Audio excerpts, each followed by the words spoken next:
사랑은 정말 참된 천국, 작은 천국 온전히 이루어가는 우리 성도님들 가정 다 되시기를 간절히 축복합니다.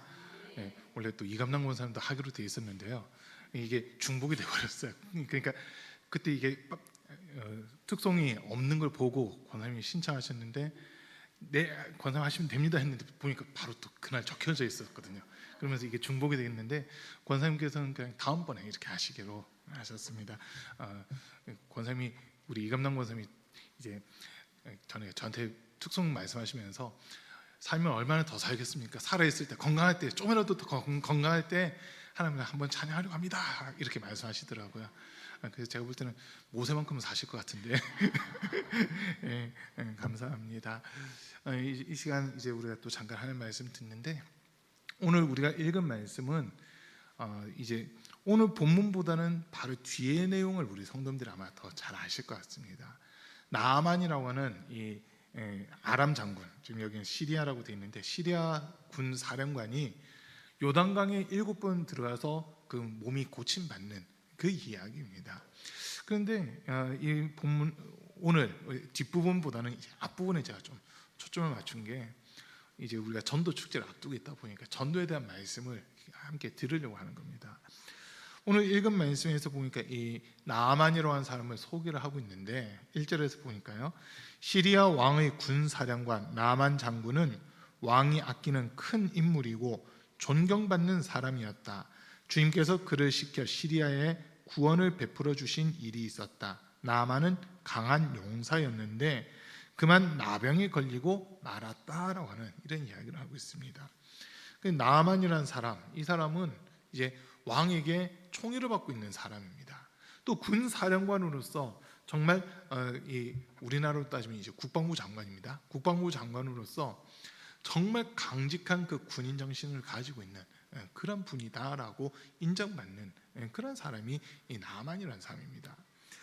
그러니까 이제 군대 전체를 움직일 수 있는 힘이 있는 사람이고, 또 이 시리아 군대에서도 많은 사람들에게 존경받을 만한 그런 인물이었다라고 하는 그 이야기를 지금 하고 있는 겁니다. 그러니까 지금 이 사람은 우리가 볼 때는 부족한 게 없는 사람이에요. 명예도 가지고 있고 권력도 가지고 있고 거기다 사람들에게 존경도 받고 있을 만한 아주 대단한 사람이 나아만이라고 하는 사람입니다. 우리 성도님들도 이만큼의 복은 다 누리실 수 있기를 축복합니다. 근데 나아만에게는 말하지 못하는 고민이 한 가지 있어요. 그 누구에게도 보여줄 수 없는 고민이 한 가지 있었는데 1절 제일 끝부분에서 그만 나병에 걸리고 말았다라고 하는 겁니다. 옛날에도 우리나라에도 보면 이 나병이라고 한 게 참 많이 있었잖아요. 옛날 성경에는 문둥병이라고도 그랬고 또 나병이라고도 그러다가 요즘에 뭐 한센시병이라고 이렇게 이름이 바뀌기도 했는데, 어쨌든 이 병이 이 살이 막 썩어가는 그런 병이거든요. 그러다 보니까 온전히 할 수가 없고 몸에 그냥 피범벅이 돼 있는 그런 사람이 어떻게 보면 나아만입니다. 군복을 입고 장군으로서 이제 전투복을 입고 있을 때는 그 나병이라고 한 것이 보이지 않지만은 이제 홀로 있을 때는 그 나병 때문에 몹시 괴롭고 힘들어하는 이런 모습을 가지고 있었다라고 한 겁니다. 자, 근데 지금 2절에서 또 잠깐 보면은 시리아가 군대를 일으켜서 이스라엘 땅에 쳐들어갔을 때에 그곳에서 어린 소녀 하나를 잡아온 적이 있었다. 그 소녀는 나아만의 아내의 시중을 들고 있었다라고 이렇게 표현합니다. 지금 어떻게 보면 그냥 표면적인 모습만 놓고 보면 전쟁에서 포로로 잡아온 거예요. 한 여자아이를 전쟁에서 이스라엘과 시리아가 전쟁을 하면서 시리아가 그 전쟁에서 이겨가지고 포로로 데리고 온 겁니다. 자, 이거는 여기까지는 사실 아무런 문제가 되지 않잖아요. 그리고 그냥 우리가 볼 때는 우연히 이 소녀가 나아만 집에 온 것처럼 이렇게 보일 수가 있는 겁니다. 그런데 제가 제일 싫어하는 단어 중 하나가 우연이라고 하는 단어거든요. 우연. 이게 진화론자들이 하는 이야기예요. 진화론자들이 가장 잘 쓰는 단어가 우연이라는 단어거든요. 종과 종이 이렇게 바뀌는 게 가능할까요? 혹시 가능할까요? 이 진화론자들 얘기를 먼저 조금만 해볼게요. 진화론에 의하면 제일 처음에는 무기물이 유기물로 바뀌어야 돼요. 무기물이 유기물로 바뀌는데 요거를 이제 과학자들의 얘기로는 어떤 특정한 이 조건들이 갖춰졌을 때, 일정한 온도라든지 습도라든지 뭐 모든 이런 조건들이 갖춰졌을 때 이제 천둥 번개 같은 경우만 빵 때려버리면 무기물이 유기물로 바뀐다고 하는 그런 이야기를 해요. 근데 그 가능성이 얼마냐라고 했을 때, 그 가능성이 얼마냐라고 했을 때 10의 273승분의 1이라고 그래요. 무슨 말인지 모르겠죠. 0.0을 갖다 273개 적고 1 한다면 뒤에 퍼센트 적는 겁니다. 그러면 이게 지금 가능성이 있다는 소리예요, 없다는 소리예요? 없다는 소리잖아요. 근데 이 진화론자들은 뭐라고 얘기하냐면 어떤 한 시기에 우연히 무기물에서 유기물로 되고 유기물이 단세포가 되고 단세포이 다세포로 되면서 돌연변이들이 우연히 한 세대에 확 나온다는 거예요. 근데 거기에 참 큰 모순이 있거든요. 우리가 아마 우리 성도님들이 중고등학교 시절에 생물 배웠던 거 조금만 생각해 보시면 돌연변이라고 하는 것이 나올 때는 더 뛰어난 우성인자로 나오는 것이 아니라 열성인자로 나온다라고 하는 것을 아마 배우셨을 겁니다. 우성인자가 아니라 열성으로 나와요. 그런데 이 진화론자들에 의하면 어떤 특정한 시기가 되면 우연히 더 뛰어난 돌연변이들이 태어난다는 거예요. 그러면 이 땅에 지금 우리가 살고 있는 게 진화론자들의 표현대로 하면 우연이라는 거거든요. 우연.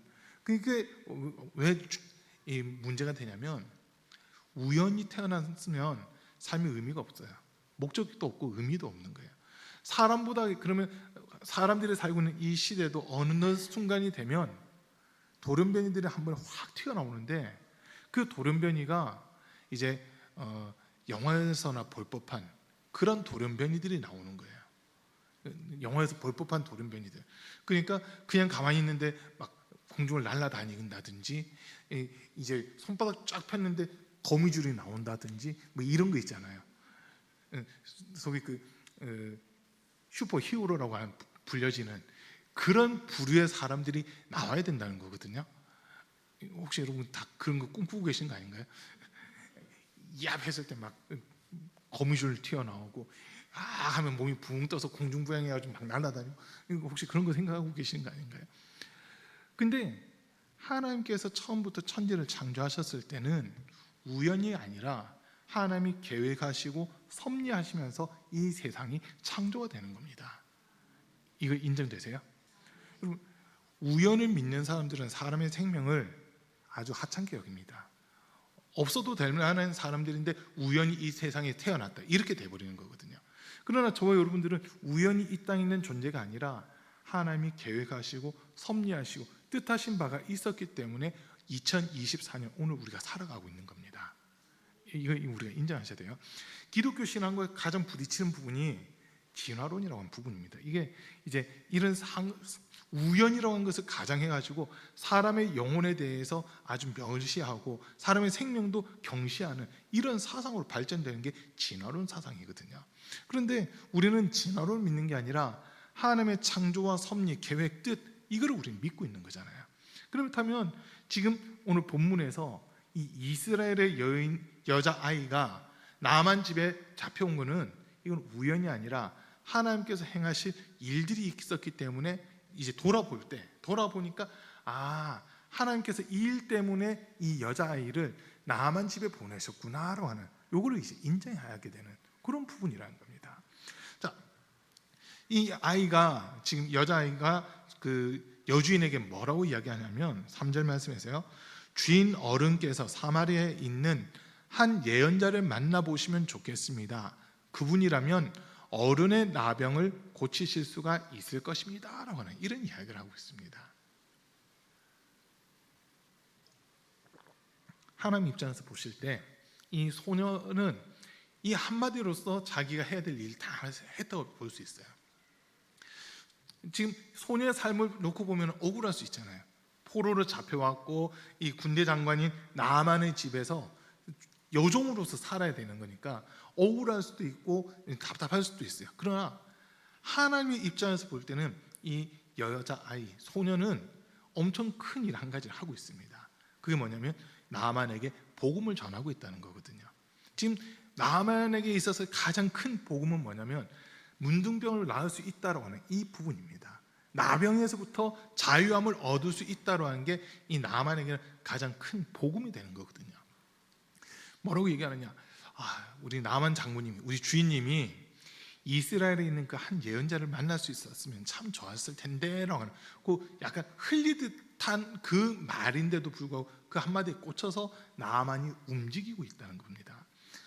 이게 지금 전도하는 방법이 딱 나온 건데, 이 세상에 사는 모든 사람들 중에 삶에 문제가 없는 사람은 아무도 없습니다. 저도 문제가 있을 거고, 여기 앉아 계신 우리 성도님들도 뭔가 한 가지 이상 말은 못하는데, 다른 사람들이 표현은 못하는데 고민하고 있는 고민거리들이 분명히 있을 거라는 거예요. 혹시 고민거리 없으신 분 계시나요? 고민거리 없으신 분 계시면 제 고민거리 넘겨드릴게요. 사람마다 고민하는 게 있고, 또 우리 힘으로 해결할 수 없는 삶의 문제들도 우리가 만나게 되거든요. 삶의 문제들이 분명히 있어요. 어떤 사람은 질병 때문에, 어떤 사람은 가난 때문에, 또 어떤 사람은 저주 때문에 힘들어하고 괴로워하는 이런 부분들이 있다라고 하는 겁니다. 근데 그들 귀에 딱 한마디, 오늘 소녀를 통해서 나만 귀에 들린 거는 이스라엘에 있는 한 선지자, 그분을 만나서 왔으면 참 좋았을 텐데로 이 한마디가 나만의 귀에 들린 겁니다. 그런데 예수님 시대에도 보면 앞을 못 보는 사람들이 있었잖아요. 예수님이 한 성을 지나간다 할 때 사람들이 웅성웅성 되니까 오늘 왜 이렇게 사람들이 웅성웅성 되고 무슨 일입니까? 라고 물어보는 거예요. 그때 누군가 지나가듯이 하는 이야기가, 나사렛 사람 예수라고 하는 사람이 지금 이곳을 지나간다고 해서 사람들이 많이 모여왔습니다라고 하는 그 이야기예요. 예수시라는 소리를 듣고는 고함을 지르기 시작하는데, 다윗의 자손 예수여 나를 불쌍히 여기소서, 다윗의 자손 예수여 나를 불쌍히 여기소서 하면서 예수님을 막 부르기 시작하잖아요. 사람들이 시끄럽다고 조용히 하라고 하는데, 이 사람은 지금 자기가 걸 수 있는 모든 소망을 예수님 만나는 거거든요. 그러니까 다윗의 자손 예수여 나를 불쌍히 여기소서라고 하면서 더 크게 부르짖는 겁니다. 예수님이 그 소리를 들으신 거예요. 그 사람 데리고 오라. 그 사람 데리고 오라 했을 때 사람들이 이제 안심해도 된다, 예수님께서 너를 부르신다라고 하면서 예수님께 데리고 와요. 그때 예수님 한마디 물어보십니다. 그래, 너가 나를 그렇게 막 애타게 불렀는데 내가 너에게 무엇 하여 주기를 원하느냐라고 이렇게 물어보시잖아요. 그때 제가 보기를 원합니다라고 그렇게 대답을 하는데, 너의 믿음대로 될지어다라고 하면서 그 사람의 눈을 고쳐주시거든요. 이 사람이 일평생 소원은 앞을 한 번이라도 보는 거였을 겁니다. 앞을 한 번이라도 자기의 눈으로 주변 사람들을 바라보고, 자기가 사는 지역을 바라보고, 이 하늘을 바라보고, 하나님 지으신 천지 만물을 바라보는 게 한 번만이라도 볼 수 있다면 그게 자기 일생 소원이었을 수도 있어요. 근데 그 소원을 누구에게 아뢰느냐? 주님께 아뢰는 겁니다. 그렇게 아뢰 수 있었던 것은 누군가가 그 사람에게 예수가 이곳을 지나간다는 그 한마디 이야기를 해준 거였거든요. 그리고 우리 삶도 마찬가지입니다. 우리 주변에 지금 우리가 품고 있는 전도 대상자들, 우리가 알고 있는 사람들 중에 말할 수 없는 뭔가 삶의 문제를 가지고 있는 사람들이 분명히 있어요. 어떤 사람들은 분명 큰 질병 때문에 고통받고 있는 사람들도 있을 거고, 또 정말 가난의 문제 때문에 고통받고 있는 사람들도 있을 거고, 하는 일들마다 안 되는 것 같고 막히는 것 같고 실패하는 것 같아서 괴로워하고 있는 그러한 사람들도 분명 우리 주변에 있습니다. 근데 그 문제들은요, 예수님 만나면 해결이 되는 겁니다. 우리가 가지고 있는 대다수 문제는 예수님 만나면 해결이 됩니다. 왜냐하면 예수님은 생명의 근원이시잖아요. 그렇기 때문에 생명이 찾아오면 사망은 떠날 수밖에 없다고 한 거거든요. 예수님을 내 마음에 모셔드린다고 한 거는 생명을 내가 모셔드린 거고, 빛을 내 마음에 모셔드리는 그 모습인 겁니다. 그렇기 때문에 생명이신 주님을 내가 영접했을 때는 나를 짓누르고 있던 모든 사망 권세는 더 이상 아무 힘도 쓰지 못하고 우리에게서 떠나야 된다고 하는 겁니다. 여러분, 그냥 단순하게 물어볼게요. 여러분들이 생각할 때, 하실 때 엘리야와 엘리사 두 사람을 놓고 봤을 때, 엘리야와 엘리사 두 사람을 놓고 봤을 때 여러분들이 생각하실 때는 누가 더 큰 선지자인 것 같습니까? 어렵죠. 엘리야도 모르는데 엘리사는 또 뭐야 막 이러시는 것 같아요. 엘리야, 엘리사 두 사람을 놓고 봤을 때 누가 하나님께 더 쓰임 받으신 것 같으세요? 대다수는 엘리야라고 대답을 하실 거예요.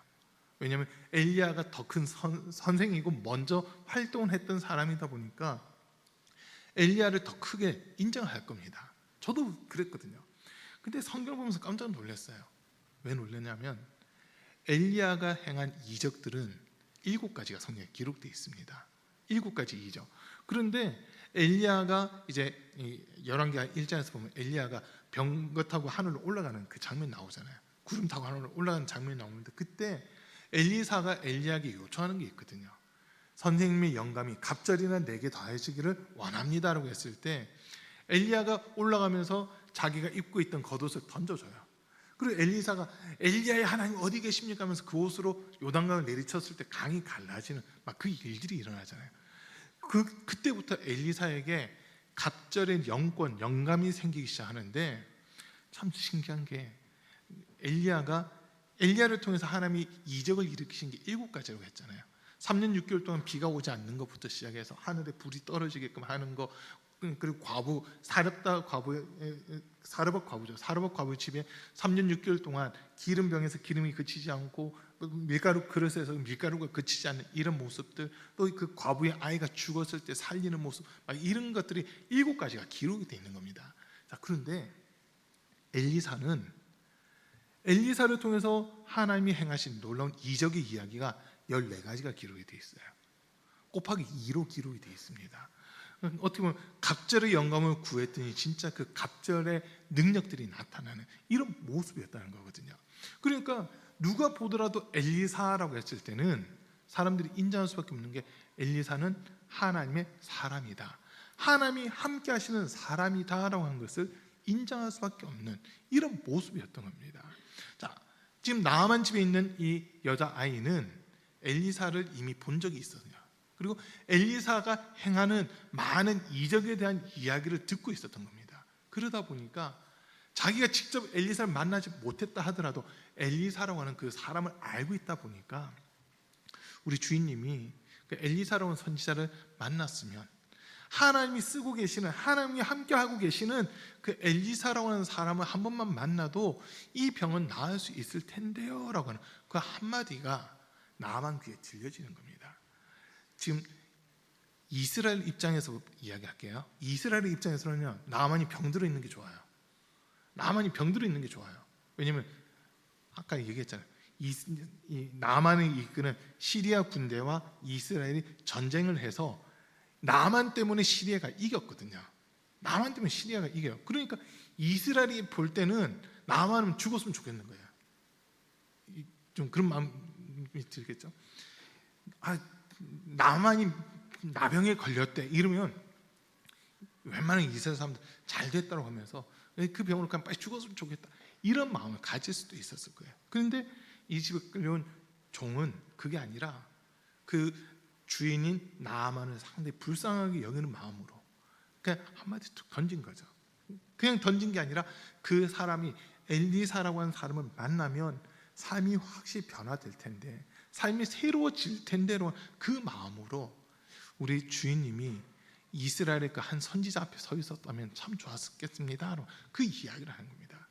복음을 구체적으로 전한 것도 아니고, 그리고 엘리사가 어떤 일을 행할 건지 이야기한 것도 아니라 엘리사 앞에 당신이 섰으면 좋겠습니다. 그 이야기 한마디인데 그 한마디에 이 나아만이 움직이고 있는 지금 그런 모습이라는 거거든요.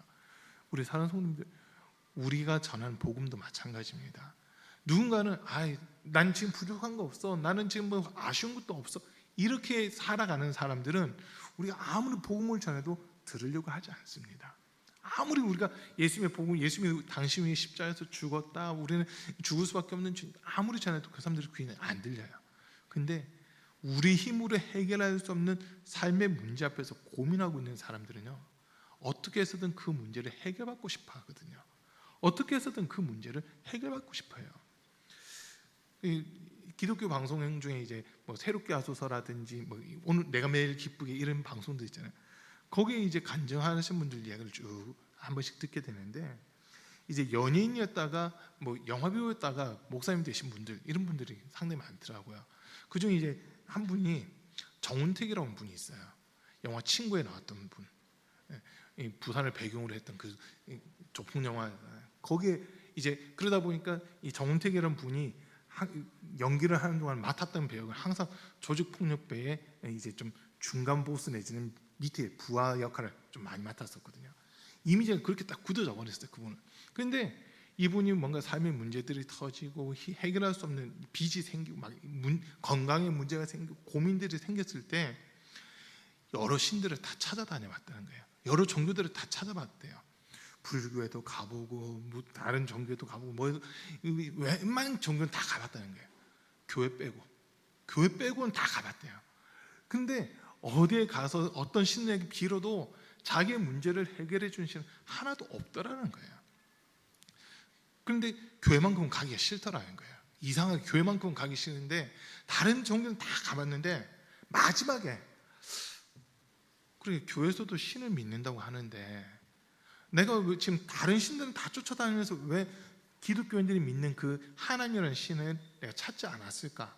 그래 믿자 본전이다 하고 한번 가보자면서 이분이 교회 왔다가 교회 온 지 얼마 안 돼서 주님을 만나고 삶이 확 뒤집어지고 변화가 돼버린 거예요. 그리고는 지금 목사 안수 받고 목회를 하고 있더라고요. 그 모습을 이렇게 보면서 와, 사람들의 삶의 문제, 사람들이 자기가 돈이 있고 명예가 있고 힘이 있고 권력이 있을 때는요 절대자를 찾지 않습니다. 절대자를 찾지 않아요. 왜? 자기에게 부족한 게 없기 때문에. 근데 자기 자신에게 뭔가 해결할 수 없는 삶의 문제가 있고 정말 혼자만의 고민거리가 있고 그것 때문에 괴로워하고 있을 때는 절대자이고 창조주신 하나님을 찾게끔 돼 있는 이런 모습이라는 거거든요. 지금 나만이 누군가가 내 이 병을 고쳐줬으면 좋겠다는 마음을 항상 가지고 있어요. 근데 아무도 몰라요. 왜? 항상 갑옷을 입고 있든지 군복을 입고 있다 보니까 이 몸에 나병이 있다고 하는 것을 집 안에 사는 사람들 외에는 아무도 알지 못하는 그런 상황이잖아요. 이 요종이 하는 일이 뭐겠어요? 나만의 옷 퇴근하고 나면 그 옷을 세탁하고 빨래하는 그 일들을 분명 했을 텐데 그 옷을 볼 때마다 이 나병의 그 흔적들이 남아있잖아요. 나병의 흔적들이 남아있으니까 막 피만 나는 게 아니라 고름도 나오고 이 썩어 있는 그런 것들이 살점도 어떻게 보면 붙어 있을 때가 있고, 그러다 보니까 그 세탁을 하면서 아이고 우리 주인님이 너무 불쌍하다. 우리 주인님이 이스라엘에 있는 그 엘리사라고 하는 선지자를 만나면 이 병 나을 수 있을 텐데 엘리사가 대단한 게 아니라 엘리사가 하나님과 함께하고 계시기 때문에 하나님과 함께하는 사람이기 때문에 그를 만나면은 하나님께서 일을 하셔서 이 사람을 고쳐줄 수 있을 텐데라고 그 기대감을 가지고 한마디로 이야기를 한 겁니다. 그때 이 나아만은 움직이는 거예요. 군대 장관이니까 그냥 갈 수는 없잖아요. 왕의 허락을 받기 위해서 왕에게 보고를 하는 거예요. 임금님, 사실 제가 말 못할 고민이 있었습니다. 저에게 나병이 있는데 이 나병, 우리 집에 있는 한 계집아이, 이스라엘에서부터 끌려온 계집아이가 하는 이야기가 이스라엘에 한 선지자가 있는데 그에게 가면 이 나병을 나을 수 있다고 합니다. 제가 갈 수 있도록 허가증을 좀 써주십시오. 이러면서 왕에게 요청을 하는 거예요. 그래서 왕이 막 그럼 갔다 와라면서 이 친서를 써가지고 이스라엘 왕에게로 넘기거든요. 이스라엘 왕은 처음에 두려워합니다. 우리한테 시비를 걸려고 한다. 일부러 전쟁 일으키려고 시비를 거는 거다라고 얘기하는 거예요. 근데 막 두려워하고 걱정하고 있을 때 엘리사가 왕이시여 무슨 일입니까? 묻는데 이 자초쟁을 얘기하죠. 뭘 걱정하십니까? 그거는 하나님이 고쳐주시면 되는 거 아닙니까? 그 사람 저에게 보내십시오라고 하면서 이 엘리사가 직접 나만을 만나는 게 아니라 그 집에 있는 종 게하시를 통해서 요단강 가서 몸 7번 씻으라 해라. 그냥 이렇게 전하거든요. 나만이 참 기분 되게 나빠요. 왜냐하면 요단강 저도 가봤는데 좀 깨끗하지 않더라고요. 흙탕물이에요. 흙탕물이고 이제 북쪽에 갈릴리 호수가 있는 그 근처는 물이 깨끗해요. 근데 내려오면서 이게 흙탕물이거든요. 소위 예수님 세례터라고 알려진 데도 이렇게 가봤는데 예수님 여기서 세례 받았다고? 물 더러운데 진짜 그 생각만 들더라고요. 그 생각만 들어요. 그런데 그래도 예수님 세례 받았던 장소라고 하니까 거기서 세례복 이렇게 빌려 입고 셀프 세례하는 분들도 있더라고요. 셀프 세례를 해요. 이제 어떤 교회는 목사님들이 같이 왔으면 목사님이 들어가가지고 이렇게 침수레식으로 있잖아요. 물에 완전 잠겼다 일어나 그 세례를 막 하는데 어떤 분들은 혼자 그 옷을 가운 있잖아요. 세례 받을 때 침례교단 같은데 보면 침례복이 있거든요. 그런 거 그걸 입고는 들어가가지고는 혼자 보니까 제가 천주교인이었던 것 같아요. 혼자 막 이러더니 물속에 3번 들어갔다 나오더라고요. 3번 들어갔다 나오면 안 되고 7번 들어갔다 나와야 되는데 혼자 이러더니 막 갑자기 이러더니 뭔가 하면서 3번을 막 들어갔다 나왔다 하는 거예요. 우리는 옆에서 그걸 구경하고 있었죠. 구경하는데 물이 좀 깨끗했으면 좋겠는데 진짜 그 생각만 들더라고요. 흙탕물이 완전. 근데 남한도 아마 그런 생각을 똑같이 가졌던 것 같아요. 아람에는, 시리아에는 더 크고 더 깨끗한 강물들도 있는데 이 더러운 강물에다가 씻으라고 하느냐 하면서 처음에 화를 내거든요. 근데 따라왔던 종이 뭐라고 하냐면 속는 셈 치고 한번 들어가 보십시오라고 하는 거예요. 속는 셈 치고 들어가 보십시오. 6번째까지 들어갔는데 아무 이상이 없어요. 7번째 들어갔다 나오니까 살이 3살로 바뀌면서 깨끗한 피부가 되고 이 나병이 완전 고침받는 그 일이 일어나잖아요. 나만 살면 이제 확실히 변화가 돼버린 겁니다. 이 이후에는 아마 나만은 이스라엘과 이제 전쟁을 해야 된다 할 때 전 빠지겠습니다라고 얘기할 수밖에 없을 거예요. 왜냐하면 자기가 그렇게 고민하고 고통스러웠던 문제를 해결해 준 사람이 이스라엘에 있었기 때문에 저는 이스라엘과 전쟁 안 하겠습니다 하면서 그때부터 아마 빠졌을 겁니다. 지금 이 전체적인 이야기를 보면서 이 세상에 살아가는 모든 사람들 우리 힘으로 해결할 수 없는 삶의 문제가 한 가지 이상 반드시 있는데 그 문제를 사람의 방법으로는 해결할 수 없지만 우리를 창조하시고 우리에게 생명 주신 하나님 앞에 나오면 그 문제는 해결된다라고 하는 거예요. 이걸 우리는 깨달을 수 있는 겁니다. 우리 사랑하는 성도님들, 저와 여러분들이 엘리사가 될 필요는 없어요. 저와 여러분들 엘리사가 될 필요는 없습니다. 저와 여러분들은 이 나만 집에 있는 여종만 되면 돼요. 아멘. 엘리사가 되면 여러분 얼마나 피곤한 줄 아세요? 밤에 잠 못 주무세요. 엘리사는요 밤에 자려고 하면 하나님이 환상을 보여주시거든요.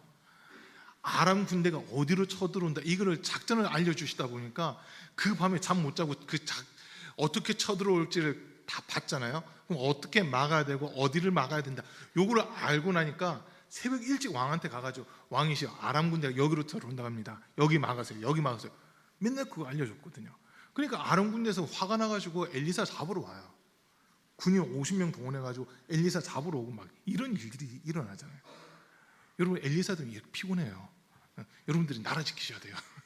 엘리사들은 여러분 나라 지키셔야 되는데 우리 주님 우리에게 요구하신 건 우리가 엘리사가 아니고 나만 집에 있는 여종처럼 이 소녀처럼 여기 가면 살 수 있습니다. 요 한마디 전하라는 거거든요.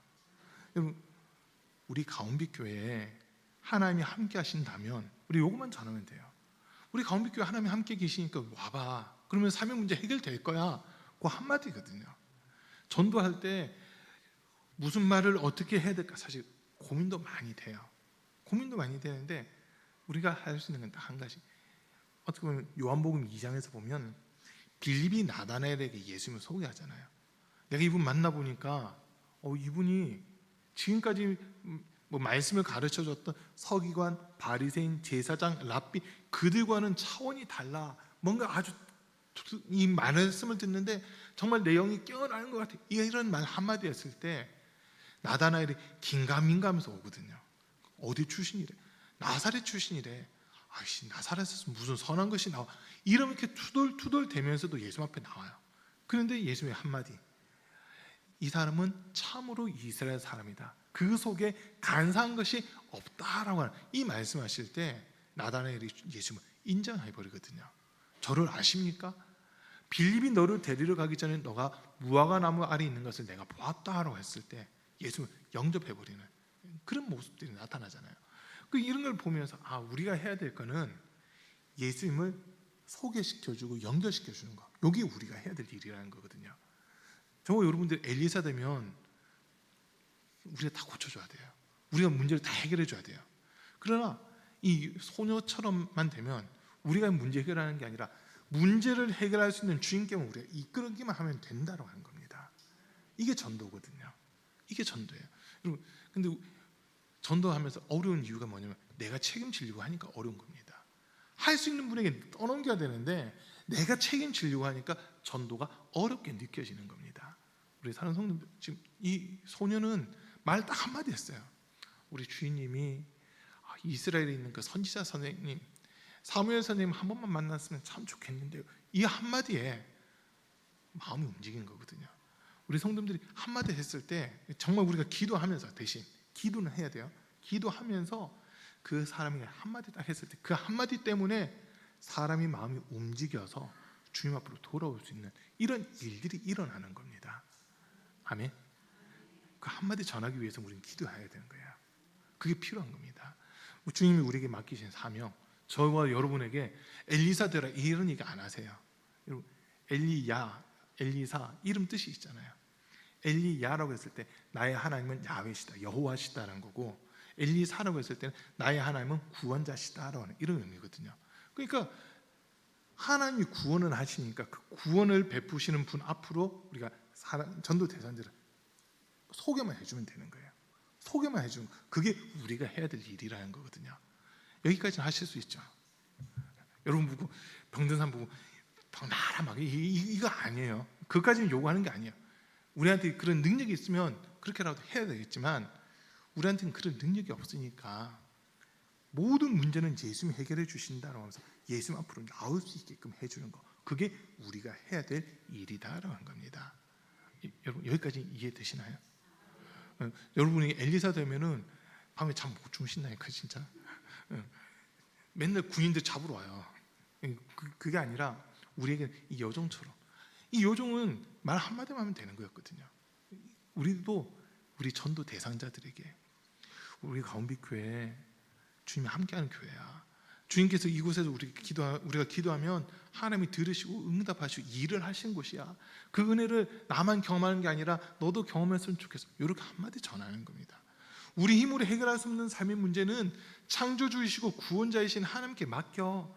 수고하고 무거운 짐진 자들아 다 내게로 오라. 내가 너희를 쉬게 하리라고 하면서 우리를 부르고 계시니까 그 문제 주님께 맡겨봐. 이게 우리가 할 수 있는 전도 방법이에요. 여기까지만 우리가 해주면 되는 겁니다. 예수를 소개만 시켜주면 되는 거예요.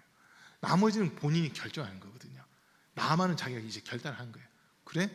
그렇다면 내가 한번 가보자. 속는 셈 치고라도 가보자. 그래, 속는 셈 치고라도 요단강에 한번 들어가 보자 하면서 했을 때 이 사람이 변화가 됐잖아요. 새살이 돋고 건강한 피부, 깨끗한 피부가 된 것처럼 우리 성도들의 삶의 문제는요, 주님 만나면 해결되는 겁니다. 우리 문제뿐만 아니라 우리가 품고 있는 전도 대상자들의 삶의 문제도 주님 만나면 다 해결될 수 있어요. 근데 우리 주님은요, 너무 좋으신 게 그 문제만 해결해 주신 게 아니라 그 문제 해결을 통해서 주님을 알고 주님을 믿는 믿음을 갖게 하시면서 우리를 영생으로 인도해 주시고 천국으로 인도해 주신다는 거거든요. 그 은혜까지, 거기까지 이제 우리 주님이 행하실 일들인데, 그 은혜가 정말 우리가 품고 있는 전도 대상자들에게 딱 한마디, 우리 교회 정말 주님이 함께하는 교회야, 우리 교회 한 번만 가보자, 주님이 일하실 거야, 그 한마디면 되는 거거든요. 그러면 우리 힘으로 해결할 수 없는 문제는 하나님은 해결하세요. 인정되세요? 사람은 할 수 없지만 하나님은 능히 할 수 있으니까 그 사람이 주님 앞에만 나오면은 되는 거거든요. 그래서 우리 성도님들, 우리 전도 이 축제를 앞두고서 정말 여인처럼, 이 여자 아이처럼 우리 예수 만나보면 너도 참 좋을 텐데, 우리 예수님은 우리 모든 삶의 문제 해결하시기 위해 십자가에서 대신 죽임 당하셨기 때문에 그 예수 만나면 너 문제도 다 해결되는데, 그 한마디가 우리에게 필요한 겁니다. 그 말할 수 있는 믿음과 담대함 가질 수 있는 우리 성도들 되시길 간절히 축복합니다. 우리 잠깐 기도.